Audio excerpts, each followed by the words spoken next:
His Excellency, I keep wanting to say Professor Humbert because he's been teaching us things all day long, so I almost want to call him the professor, has come into the diplomatic service of his country from the private sector. I view that as a real plus. He has served for many years as president of companies in Panama, and most recently, before his appointment as the ambassador to the United States, served as the director, editor of La Prensa, the main newspaper in Panama, where he has the chance to see the representation of a paper which has to try to, in one sense, be an opposition paper to the government, or at least make sure that the government is doing what it's supposed to be doing. So he probably learned there to walk a fine line, to cautiously present different points of view. He even indicated that the leading candidate was a good friend, but he couldn't always say good things about the good friend.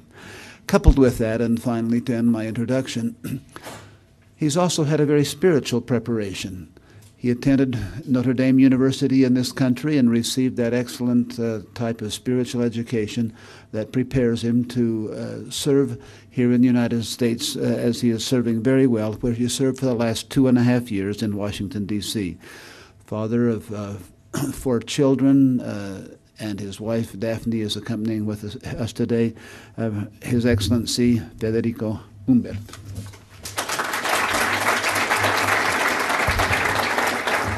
Thank you.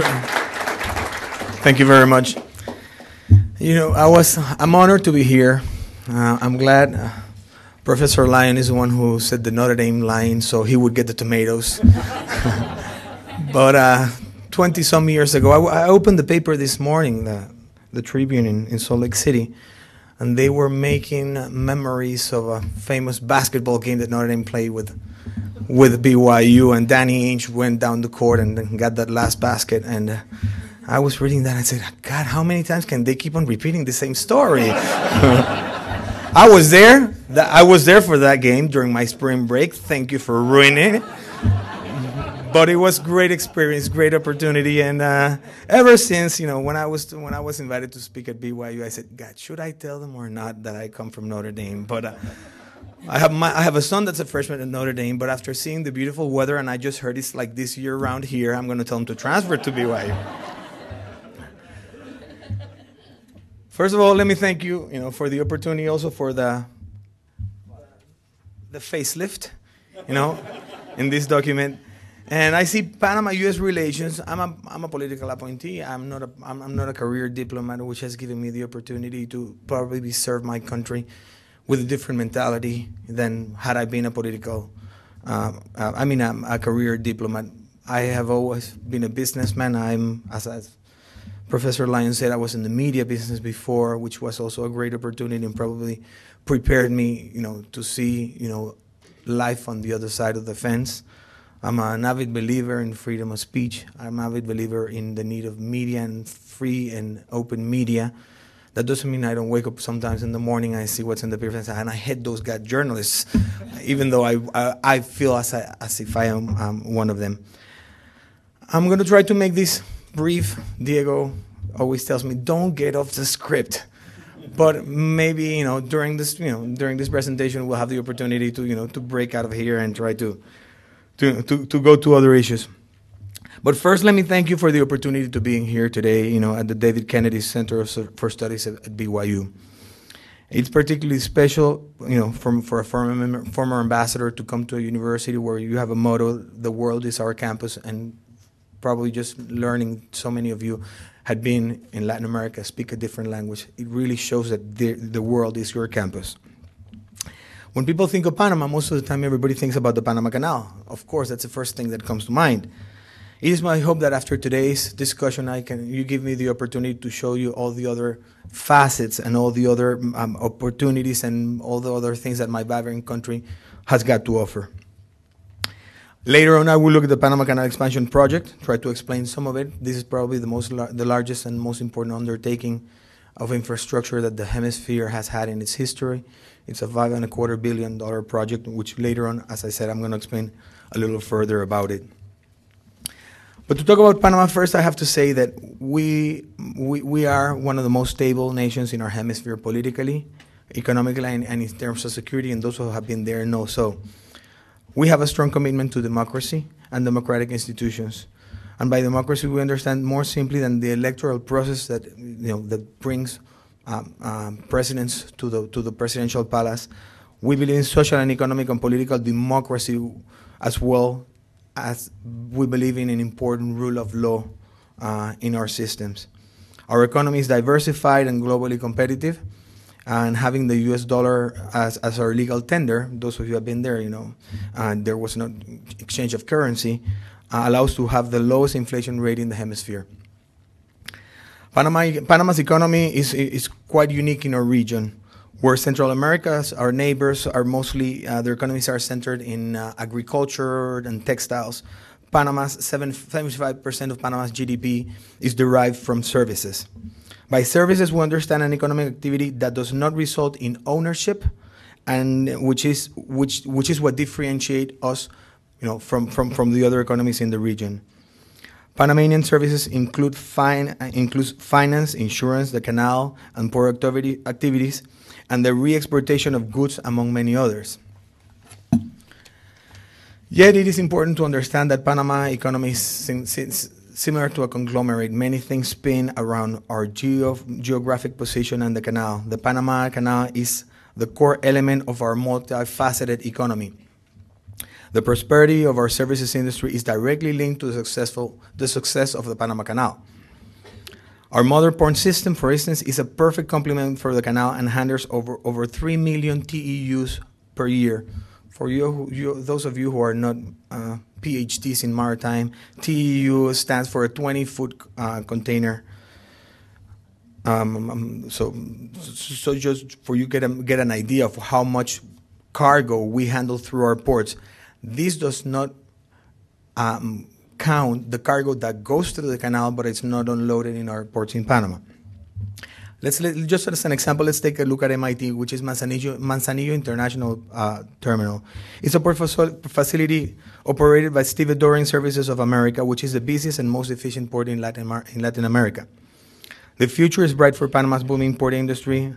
Our port operators have already committed $1.4 billion of new investments over the next 10 years to expand the already modern port facilities that we have on both coasts and on both ports, on both oceans.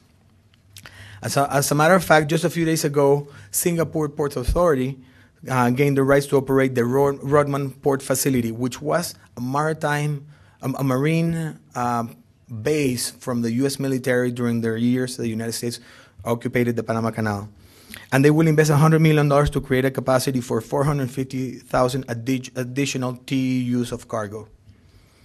In addition, Panama is in the midst of a bidding process for construction and operation of Panama Megaport, which is a $6 million port facility with a capacity to handle over $2.4 million annually, making it the second largest port facility in the Pacific, only behind the port of Long Beach. The Colón Free Zone, which is located in the Atlantic side of the canal, is the largest free zone in the hemisphere, second only to Hong Kong. Nearly $12 billion worth of trade goes through the Colón Free Zone each year. One of the benchmark of our services industry is Panama's International Financial Center, the largest in Latin America, with over 70 banks from 35 countries, managing over $52 billion in assets. Our strong banking center is regulated according to the strictest international laws. We're also proud to say that while our financial system promotes the free movement of capital with stability and confidentiality, it is equipped with the most stringent controls to guarantee that the capital moving through our economy is scrutinized to prevent money laundering and other illegal activities which are common in banking centers. There are several components that we have to add to the canal. Our interoceanic railway, which connects the Pacific and Atlantic Oceans for both passengers or cargo, which is run by Santa Fe Railroad Company, an American company. Our international passenger air hub, which we call the Hub of the Americas, which serves every Latin American capital daily and at least once daily, and has 12 daily non-stop flights to 7 different cities in the United States. Cargo-wise, DHL alone has 36 weekly flights to Panama City. Copa, our national airline, is one of the most profitable in the world and currently serves 36 destinations with a modern fleet of 60 airplanes. From the Pacific Special Economic Area, formerly known as Howard Air Force Base, the crown jewel during the military time, the time the United States ran the canal, is today being quickly transformed into one of the most important logistics centers in the entire region for a multimodal transportation center. More recently, energy, tourism, and real estate have emerged as new components of an already diversified economy. In the case of energy, it is important to highlight that Panama believes in the importance of clean energy. 54% of our electricity comes from hydroelectric production. Additionally, we're pursuing the development of renewable energy through ethanol from sugarcane, which is an important crop in our country. We're a signatory of the Kyoto Protocol and recently performed the sale of an excess allowance of carbon credits from clean energy to the Dutch Environmental Ministry. Just to put you a little, one of the industries that has been booming in Panama is the real estate industry. To put this into perspective, ground has broken for the construction of the highest tower in Latin America, which at 104 stories high is being built on downtown Panama. In fact, there will be more construction activity in Panama in the next 5 years than it was in Miami in the last 10. What's driving this boom? Panama has become a favorite destination for baby boomers, retirees, as well as people seeking second homes, most of them from the United States. And that's why, I'm going to get off the script. Remember that we shared our land with the United States for almost 100 years. All these people who were stationed in the military bases in Panama now look at a country which is safe. Most of them left friends or relatives behind. They know their way around. We carry your currency. More people speak English in Panama than in Miami. So we have everything that you have to offer in order to turn Panama into a very interesting place to retire. In addition, Panama has consistently been the main destination for international foreign direct investment. In the year 2006, new FDI in Panama reached $3 billion, which alone should be higher than all the FDI investment in all the Central Americans and the Caribbean together. All these factors have combined to create a solid, stable, dynamic economy. Panama, our economy grew at a rate of 7.5%, 6.9% in 2004. 7.5% in 2004, 6.9% in 2005, and the growth was 8.1% in the year 2006.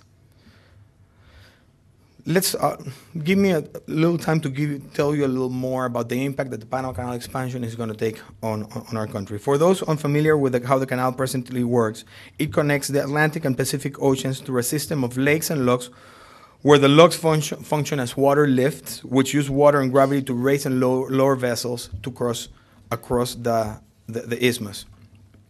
They raise ships step by step from sea level to the level of Gatun Lake, which is 85 feet above sea level, and then ships sail the canal through the Continental Divide. A ship takes approximately 8 to 10 hours to pass through the canal in 3 sets of locks. But I must say the water time, which is the time that it takes from the vessel arriving to our coast and leaving the other coast, is approximately 24 to 26 hours. 52 million gallons of fresh water from Gatun Lake are drained into the sea by the locks every time a ship transits the canal.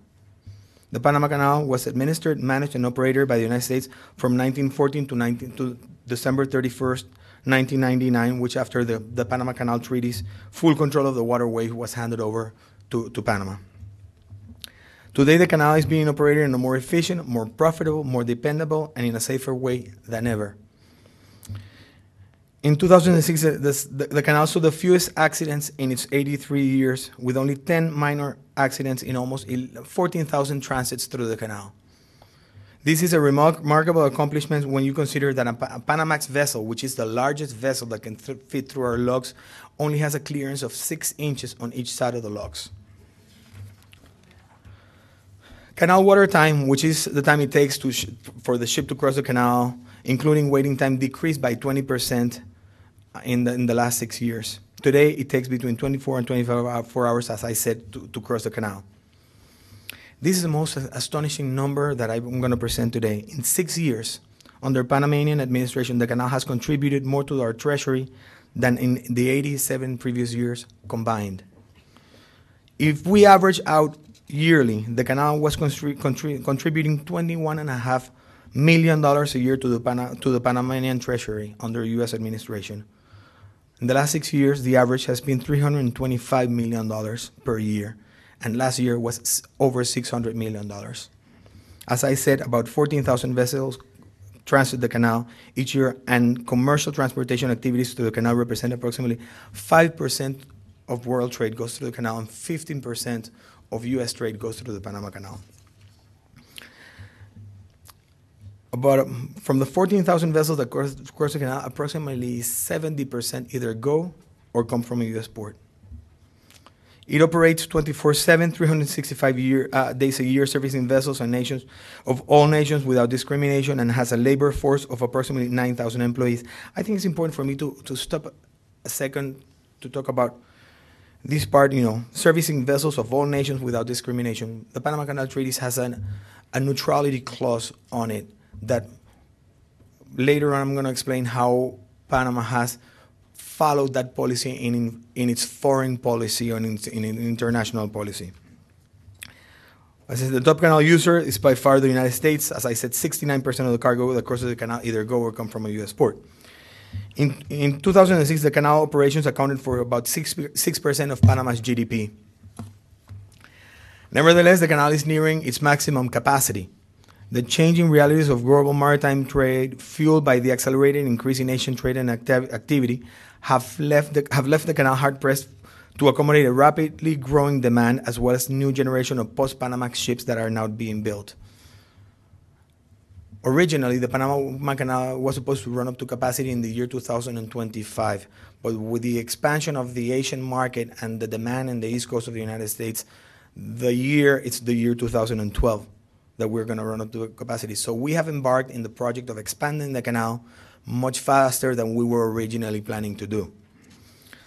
The Panama Canal is currently operating at around 85% of its maximum capacity, and at the current rate, as I said, by the year 2012, we will run up to capacity.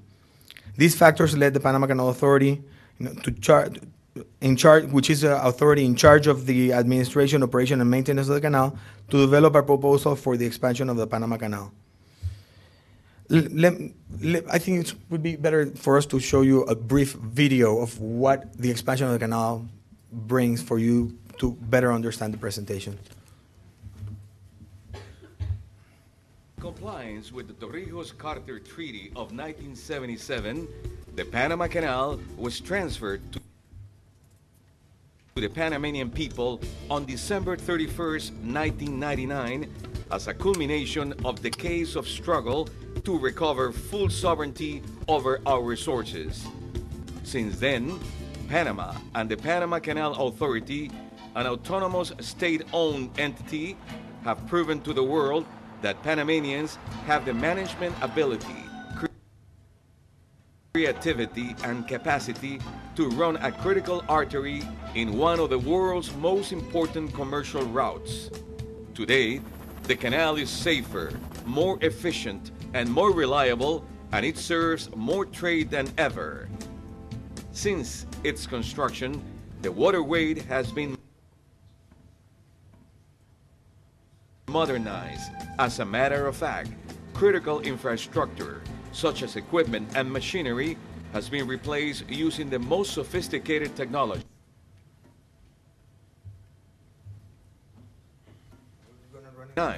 However, the work has stopped in 1942 because of World War II. In the mid-1960s, an improved illumination system was installed at the locks, allowing for night operation of the waterway, enhancing customer service and increasing capacity. In 1997, the canal began a new modernization program to renovate and replace elements such as locomotives, tugboats, and electronic equipment. In addition, the miter gates were modernized. The gates now work with new hydraulic strut arms and gate operation is electronic. Moreover, the widening of Culebra Cut and the deepening of the canal's navigational channel were initiated to help the canal develop and bolster capacity.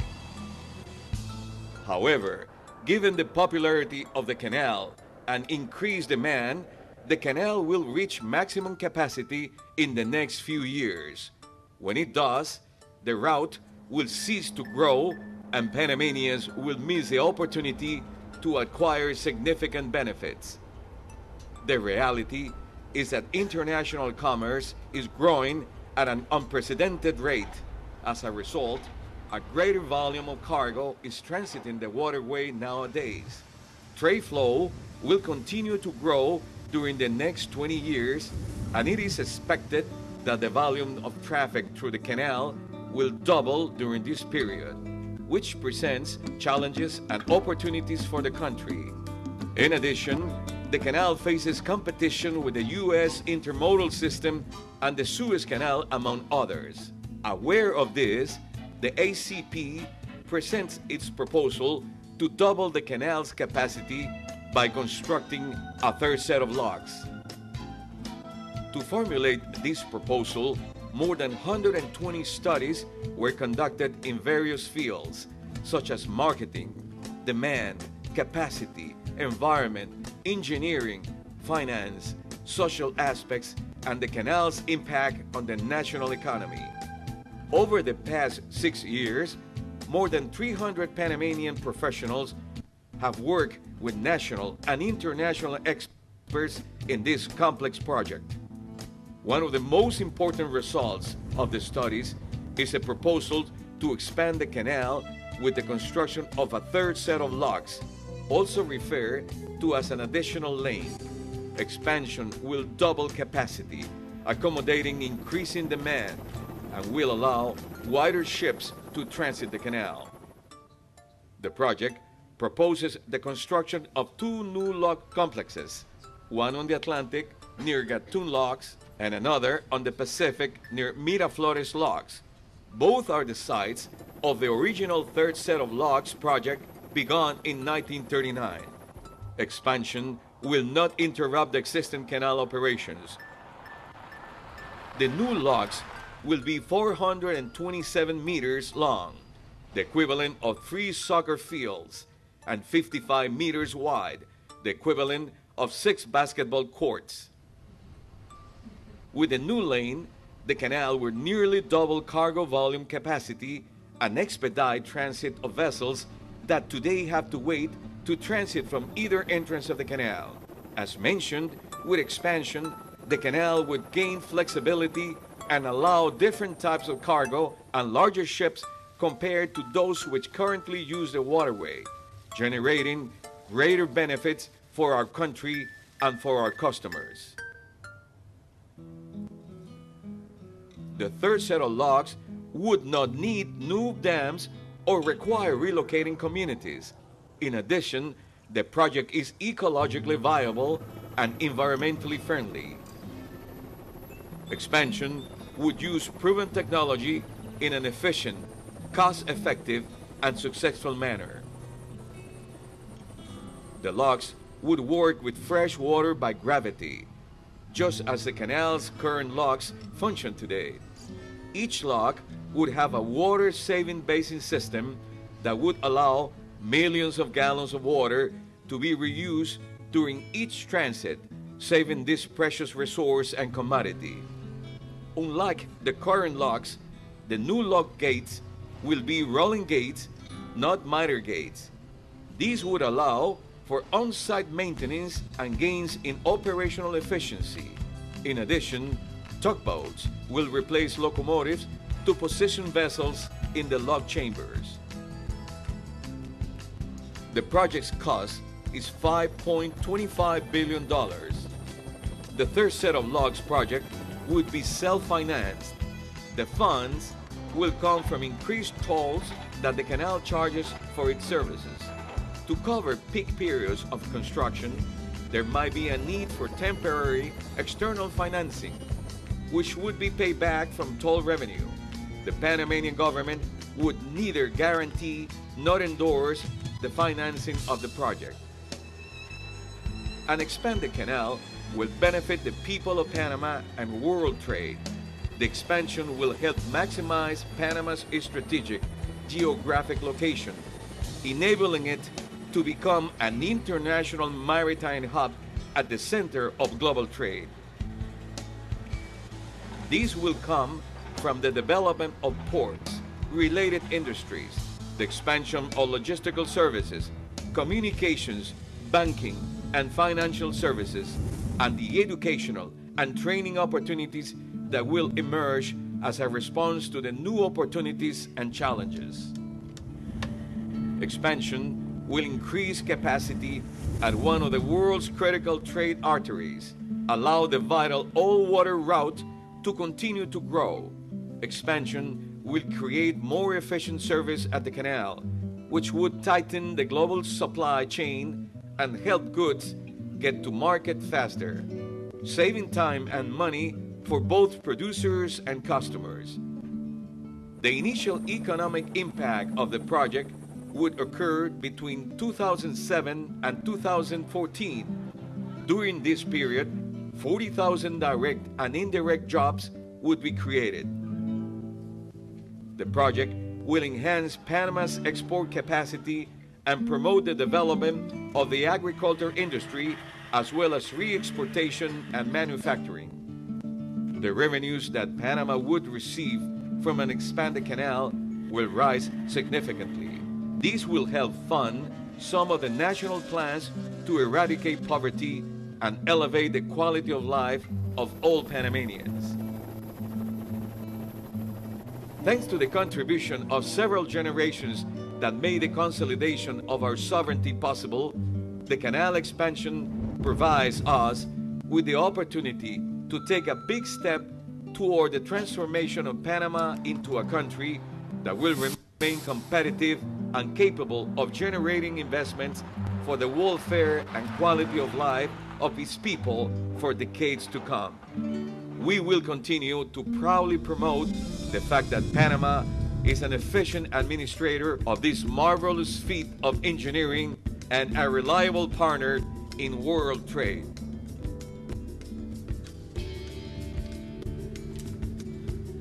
Okay, that says it better than I could. Okay, I know you guys have class, some of you at 10 to 1, so I'm trying to go a little faster.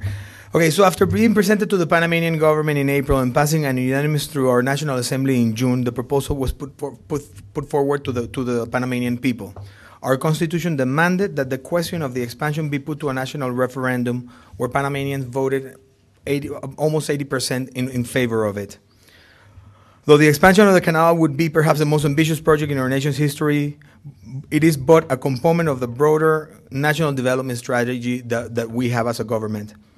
Studies show that as in the past, benefits from the canal expansion will not only come from direct income generated by the waterway, but also from the entire services economy activity around the Panama Canal.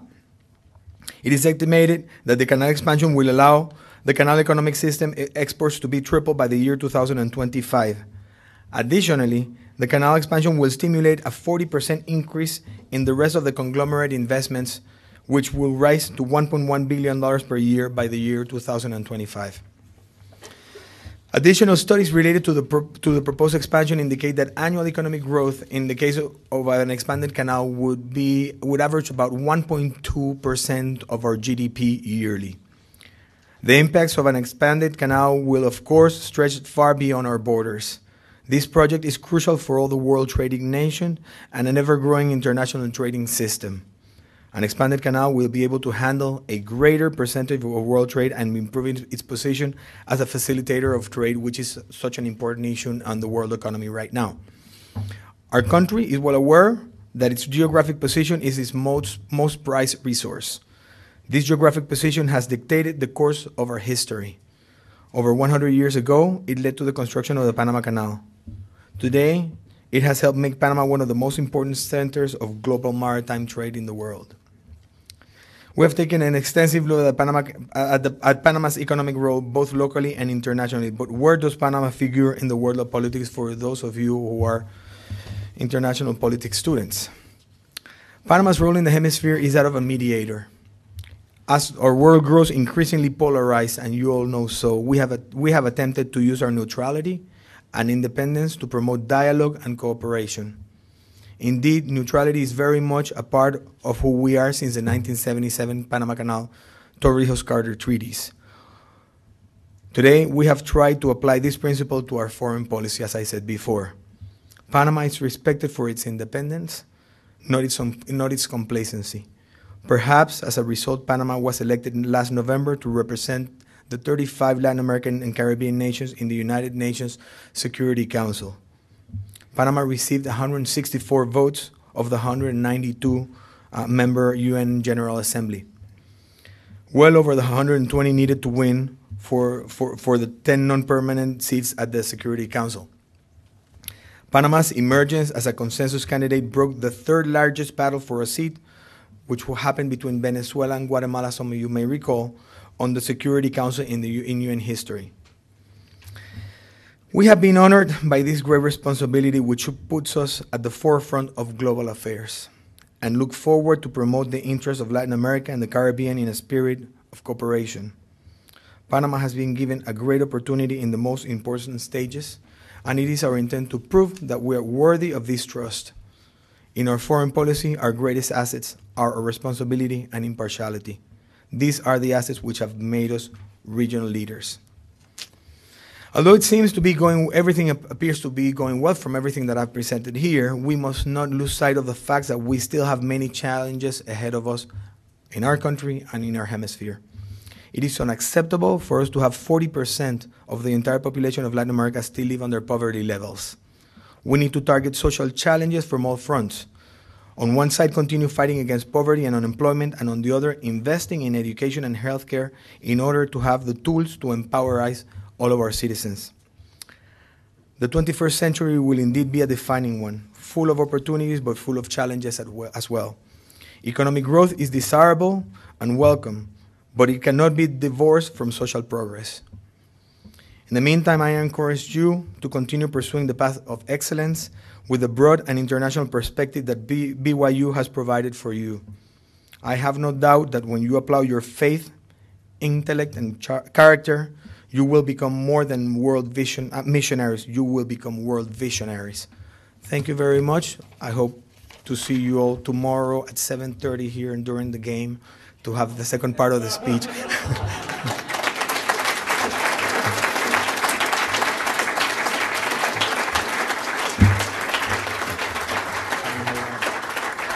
We have about 10 minutes, please, and wait till the mic comes to you, but we invite you to ask questions and grill His Excellency a little bit on the things he's given us.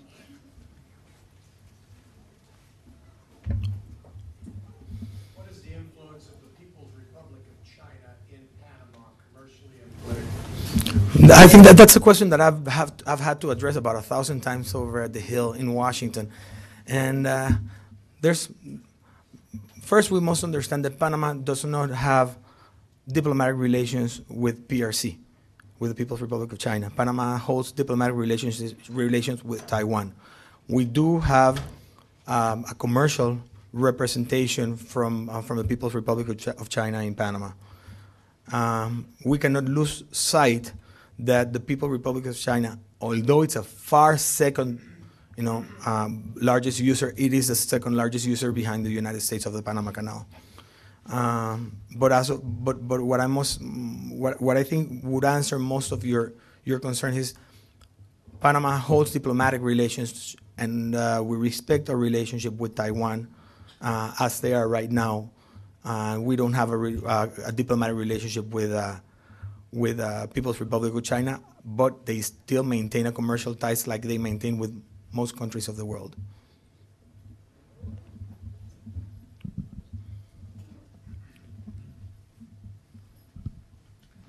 How can BYU students obtain internships in order to help in the Panama Canal expansion project? Yeah, that's a good one. I just finished a couple of meetings asking how can Panamanian students find scholarships to BYU. So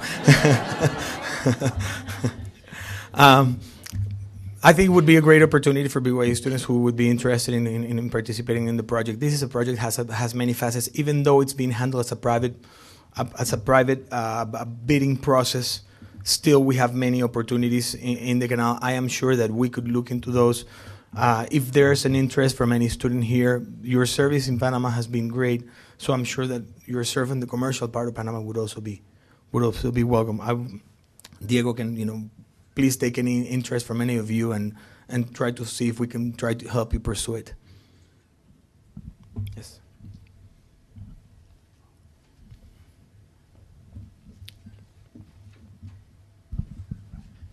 Having lived in Panama last year, every day I walked along Avenida Balboa, and I just amazed at the beauty of Panama City. Thank you. And it's, I think, the most beautiful city in the hemisphere. But one thing is that the Bahia, the bay, is not doing very well. And what is being done to clean up the bay? Exactly. That sometimes in issues such as this, you have to put it in your governmental equation, let's call it, and say, okay, how important is it,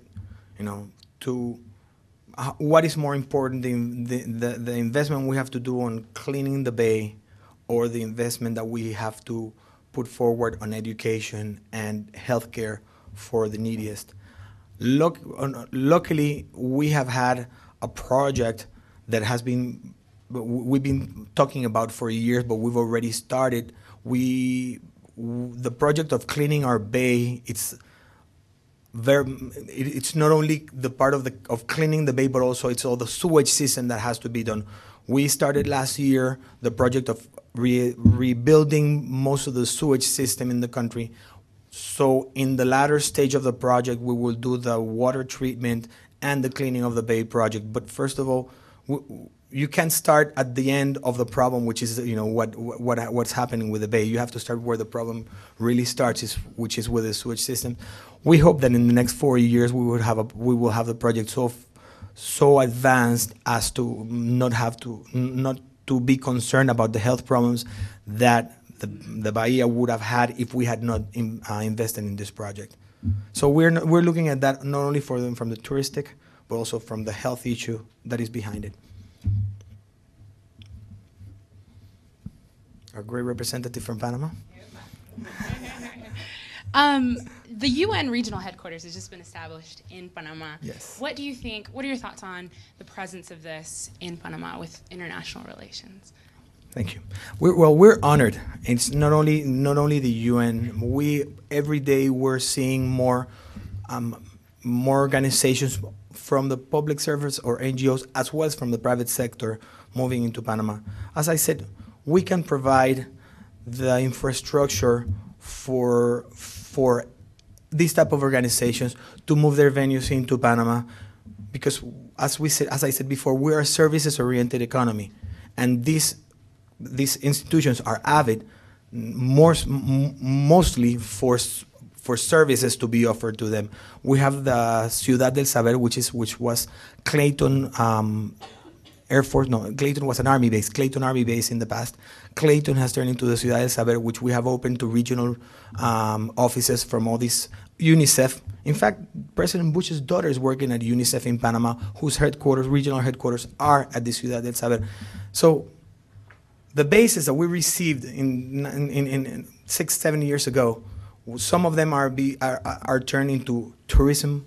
Some of them are turned into commercial sites, as Howard is, and some into the maritime, as I mentioned before, and some into the services, or should I call it the intellectual part of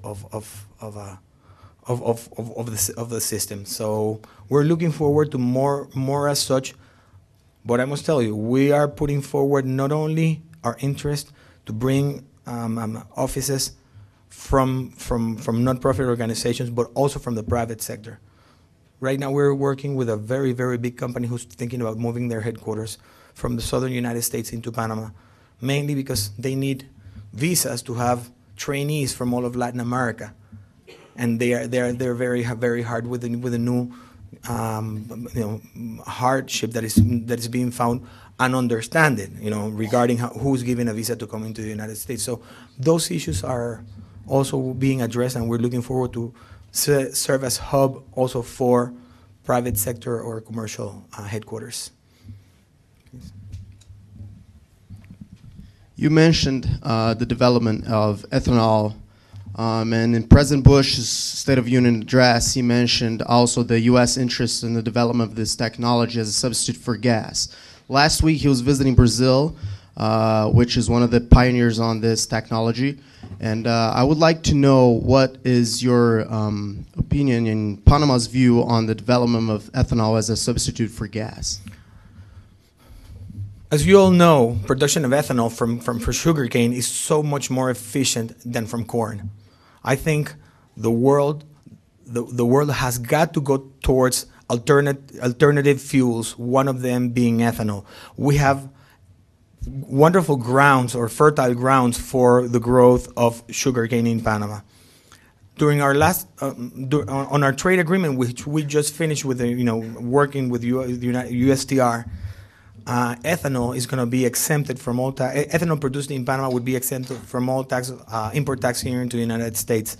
So we're trying to bring investment into producing the ethanol out of Panama, but whether we should go into biofuels or not, I think it's a question that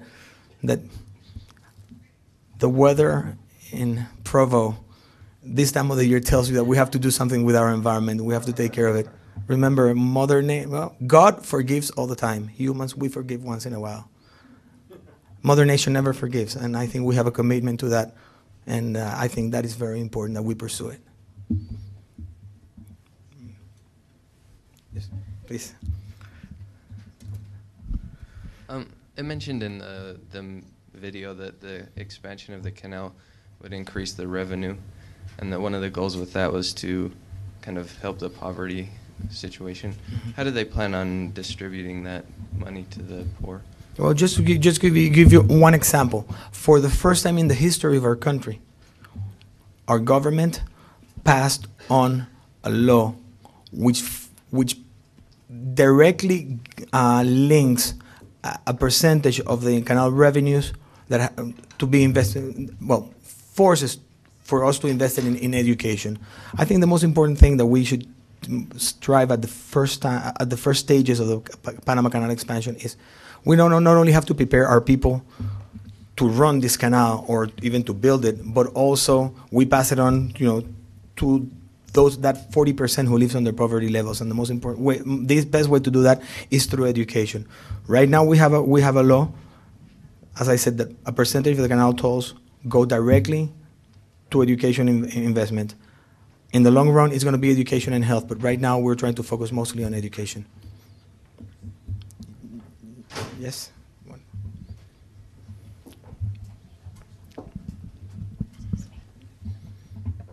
What are the Panamanian government's views towards Hugo Chavez's regime in Venezuela, and does his actions threaten in any way Panamanian interest? Let me tell you, remember, I think we should look at the more. I think the rhetoric within our region has been, has gone overboard. I think more than a problem of philosophy, it's a problem of rhetoric. So I think if we could ease down on the rhetoric, that's being taken care in the diplomatic world around our region, and even all over the world, I think things would be much easier. We have relations with Venezuela. We hope that Venezuela and the United States could hold a better relation than they have right now, and we're really to serve as mediators or as liaisons if anything needed to be done. But as I said, we maintain good relations with Venezuela as well as with Cuba, and the same with the United States.